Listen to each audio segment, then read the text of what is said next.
Hello. Hello sir, ഒരു കാര്യം എനിക്ക് മനസ്സിലായി. എന്താ? നിങ്ങളാണ് അസാദുള്ള ബേക്കുന്ന്. ശരിക്കും നിനക്ക് ആ കാറിന്റെ കാര്യത്തിൽ എത്ര താല്പര്യമുണ്ടെന്ന് അറിയാൻ വേണ്ടിയാ ഞാൻ നിന്നോടൊന്നും പറയാഞ്ഞത്. അകത്തേക്ക് വാമനെ, നിനക്കൊരു സർപ്രൈസ് ഉണ്ട്. Welcome to my real home. ചിലർക്ക് അവരുടെ വീട്ടിലെ ബെഡ്റൂമും ബാത്റൂമും ഒക്കെ ആയിരിക്കും ഇഷ്ടം. പക്ഷെ എനിക്ക് എന്റെ വീട്ടിലെ ഈ ഹാളാണ് ഏറ്റവും ഇഷ്ടം. അതാ എന്റെ ഭാര്യ സരോജ. അവളൊരു പാവമായിരുന്നു. അതുകൊണ്ട് ദൈവം അവളെ നേരത്തെ അങ്ങ് വിളിച്ചു. അവള് പോയി കഴിഞ്ഞപ്പോ ഞാൻ തനിച്ചായിടോ. ഞാനും അവളും പോയി കഴിയുമ്പോ എനിക്കും അവൾക്ക് ഒത്തിരി ഇഷ്ടമായിരുന്ന കാറിനൊന്നും സംഭവിക്കാൻ പാടില്ല. ആ ഒരൊറ്റ കാരണം കൊണ്ടാണ് അത് ഓടിക്കാതിരുന്നത്. അത് സ്വന്തം മോനെ പോലെ നോക്കുന്ന ഒരാളെ ഞാൻ അന്വേഷിക്കായിരുന്നു. അപ്പോഴാ താൻ വന്നത്.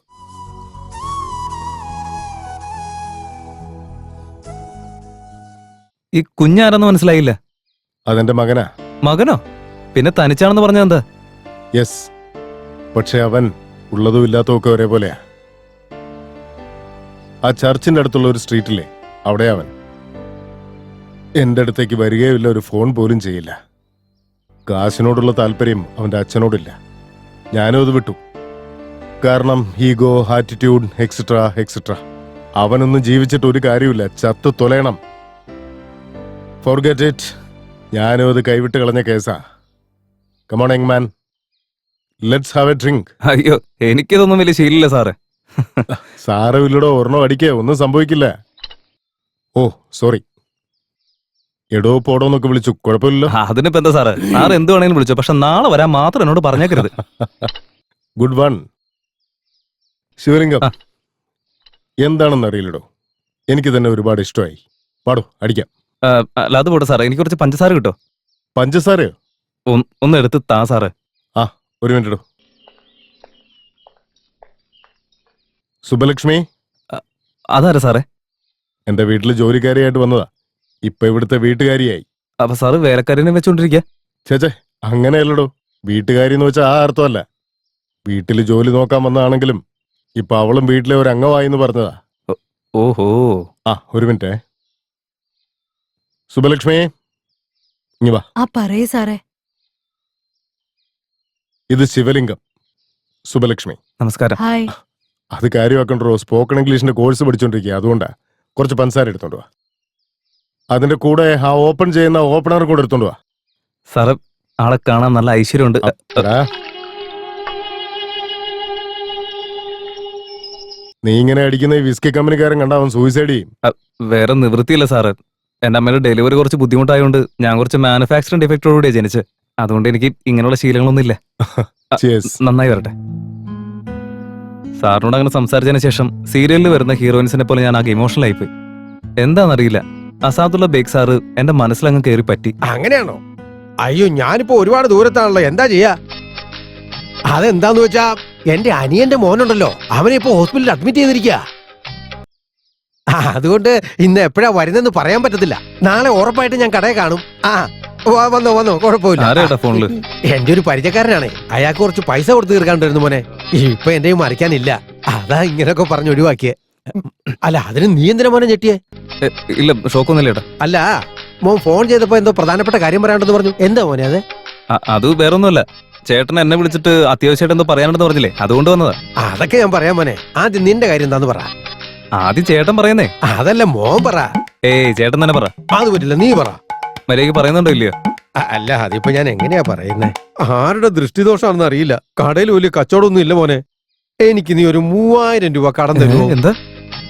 മനുഷ്യരുടെ കഞ്ഞു കുടിച്ച് പോകാൻ വകയില്ല. അപ്പൊ എന്റെ അടുത്ത് കുഴിമന്തി ചോദിക്കുന്നു. ഇത് എന്റെ ഫ്രണ്ടിന്റെ വീടാണ്, പേര് നാഗരാജ്. പാപ്പോ, നമസ്കാരം ചേട്ടാ. എടാ, എന്തായാലും വന്ന് 10-ാം തീയതിക്ക് മുമ്പ് വരണ്ടായിരുന്നോ? ഇപ്പോഴല്ലേ ഒരുത്തൻ കാശ് മേടിച്ചോണ്ട് അങ്ങോട്ട് പോയത്. ചേട്ടാ, ഇന്നലെ അവൻ കാശ് വെച്ചേ. എന്റെ ഫ്രണ്ടാ ശിവലിംഗം എന്ന പേര്. ഒരു ഓട്ടോ വാങ്ങിക്കാനായിട്ടാ ഞാൻ ഇന്നലെ ചേട്ടനെ വിളിച്ചപ്പോ പറഞ്ഞിട്ടുണ്ടായിരുന്നല്ലേ. ഓട്ടോയിലുള്ള കാറാ. എന്റെ പൊന്നു മോനെ, നമ്മുടെ സിറ്റിയിൽ നടക്കാനുള്ള സ്ഥലം പോലും ബാക്കിയില്ല. അതിന്റെ ഇടയ്ക്കൂടെ നീ എങ്ങനെ കാർ ഓടിക്കാനാ? സാറ് വേണേ കണ്ടോ സാറ്. ഓടിക്കാൻ പറ്റില്ലെങ്കിൽ അത് ഓഫ് ആക്കിയിട്ട് അതിൻ്റെ ഉള്ളിൽ വെറുതെ ഇരിക്കും ഞാൻ. വേറെ എന്ത് ചെയ്യാനാ സാറ്, ഒരുപാട് പ്രതീക്ഷയോടുകൂടി വന്നതാ. ഇൻട്രസ്റ്റ് 1% കൂടുതലായാലും കുഴപ്പമില്ല, പക്ഷെ കാശില്ലെന്ന് മാത്രം പറയരുത് സാറ്. ആയിക്കോട്ടെ. ഒരു ദരിദ്രവാസി കുറെ നാളായിട്ട് കുറച്ച് കാശ് തരാനുണ്ട്. അതിന് ഞാൻ മേടിച്ചു തരാം, വാ.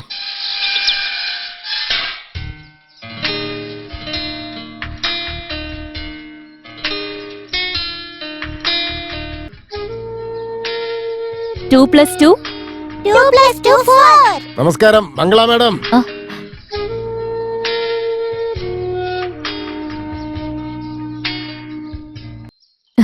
നമസ്കാരം സർ. സാർ എന്തിനാ ഇവിടേക്ക് വന്നേ? കാശ് വാങ്ങാനായിട്ട് നിങ്ങൾ ഞങ്ങളെ അന്വേഷിച്ച് വരും. കാശ് കിട്ടിക്കഴിയുമ്പോ ഞങ്ങൾ നിങ്ങളെ അന്വേഷിച്ച് വരണമല്ലോ.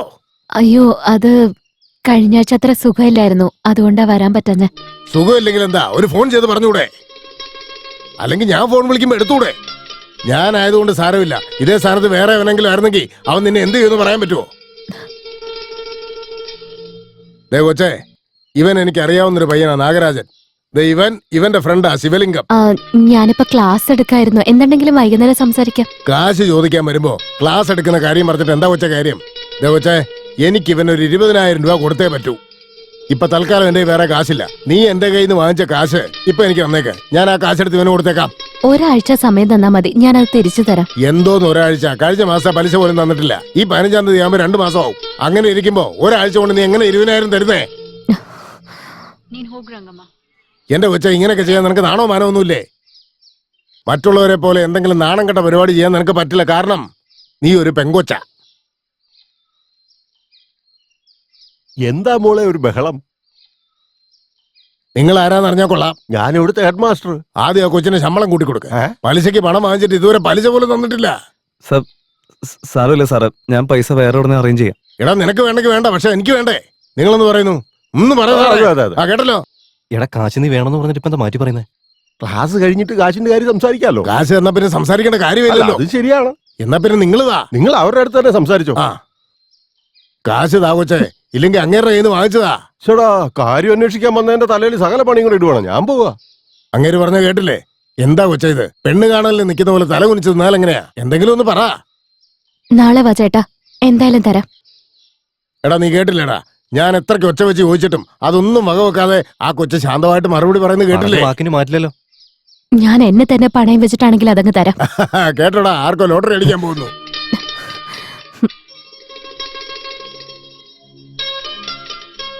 ശരി കൊച്ചേ, ഞങ്ങൾ നാളെ വരാം. നടക്കട നാഗരാജ. നീ ഒരു ജോലിസിന്റെ കാര്യം പറഞ്ഞില്ല, അയാൾ എവിടെയാടാ?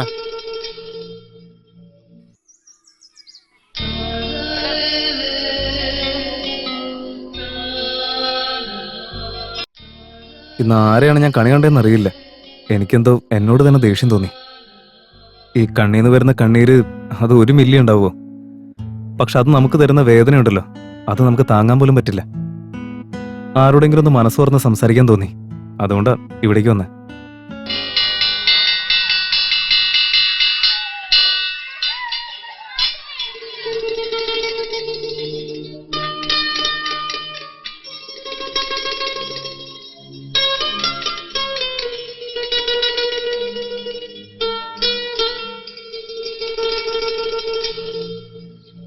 നിങ്ങൾ പൊയ്ക്കോ രംഗമ്മ. മാഡം, ഒരു മിനിറ്റ്. ഞാൻ കുറച്ചു മുമ്പ് വന്നിരുന്നില്ലേ? ശിവലിംഗം എന്നാ പേര്. ഞാൻ അപ്പോഴേ പറഞ്ഞല്ലേ പണം നിങ്ങൾക്ക് നാളെ തരാന്ന്. പിന്നെ എന്തിനാ ഇപ്പൊ ഇങ്ങോട്ട് വന്നത്? അയ്യോ, ഞാൻ പൈസയുടെ കാര്യം ചോദിക്കാൻ വേണ്ടി വന്നതല്ല. ഒന്ന് അങ്ങോട്ടേക്ക് മാറി നിൽക്കുകയാണെങ്കിൽ എനിക്കൊരു കാര്യം പറയാനുണ്ടായിരുന്നു. ശരി, നിങ്ങൾ ചെല്ല്, ഞാൻ വരാം. ഏയ്, കാര്യം പറ. നോക്കി, നായർ സാറിന്റെ അടുത്ത് ഞാൻ പൈസ ചോദിച്ചെന്നുള്ള സത്യ. പക്ഷെ വേറെ ആരുടെ അടുത്ത് വാങ്ങിച്ചതെന്ന് പറഞ്ഞിട്ട് എന്നെ കൂട്ടിക്കൊണ്ട് വന്നതാ. പക്ഷെ അയാൾക്ക് കൊടുക്കാനുള്ളത് ഒരു പെൺകുട്ടിയാണെന്ന് സത്യമായിട്ട് എനിക്ക് അറിയില്ലായിരുന്നു. അറിഞ്ഞിരുന്നെങ്കിൽ ഞാൻ വരുമായിരുന്നില്ല. ദൈവത്തെ ഓർത്ത് എന്നോട് ക്ഷമിക്കേ. ഞാൻ കാരണം നിങ്ങൾ വെറുതെ കരഞ്ഞില്ലേ? ഇത് പറയാനാണോ ഇങ്ങോട്ട് വന്നത്? അല്ല, അത് മാത്രമല്ല, എനിക്കൊരു മനസ്സമാധാനം കിട്ടുന്നുണ്ടായിരുന്നില്ല. ഇവിടുന്ന് പോയതിനു ശേഷം എന്തോ ഒരു ബുദ്ധിമുട്ടായിരുന്നു. മനസ്സിലൊക്കെ ആകെ വിഷമം പോലെ. അതിനിപ്പോ ഞാനെന്താ വേണ്ടേ? നോക്ക്, നിങ്ങൾക്ക് എന്നെ അറിയില്ല, ഞാൻ ആരാ നിങ്ങൾക്കും അറിയില്ല. പക്ഷെ എനിക്കൊരു റിക്വസ്റ്റ് ഉണ്ട്. നിങ്ങൾ ഈ പൈസ എടുക്കണം, എന്നിട്ട് ഈ പൈസ അയാളുടെ മുഖത്ത് കൊണ്ട് വലിച്ചെറിയേ. പറ്റില്ലെന്ന് മാത്രം പറയരുത്. അതിൽ ഒരു നോട്ടിൽ ഞാൻ എന്റെ ഫോൺ നമ്പർ എഴുതി വെച്ചിട്ടുണ്ട്. നിങ്ങളുടെ കയ്യിൽ പൈസ ആവുമ്പോൾ എന്നെ ഫോൺ വിളിച്ച് തന്നാ മതി. ഇത് വേറെ ഒരു ഉദ്ദേശത്തോടെയും ചെയ്യുന്നതല്ല. ഞാൻ കരഞ്ഞപ്പോഴൊക്കെ എനിക്കൊരു ആശ്വാസത്തിന് ആരും ഉണ്ടായിരുന്നില്ല. പക്ഷെ മറ്റുള്ളവർ കരയുന്ന സമയത്ത് ഞാനൊരു ആശ്വാസമാവണമെന്ന് എനിക്ക് തോന്നി. ഹലോ, ഏയ് അവിടെ നിക്ക. ഹലോ, നിക്കാൻ. ഏയ് ഹലോ, അവിടെ നിക്ക.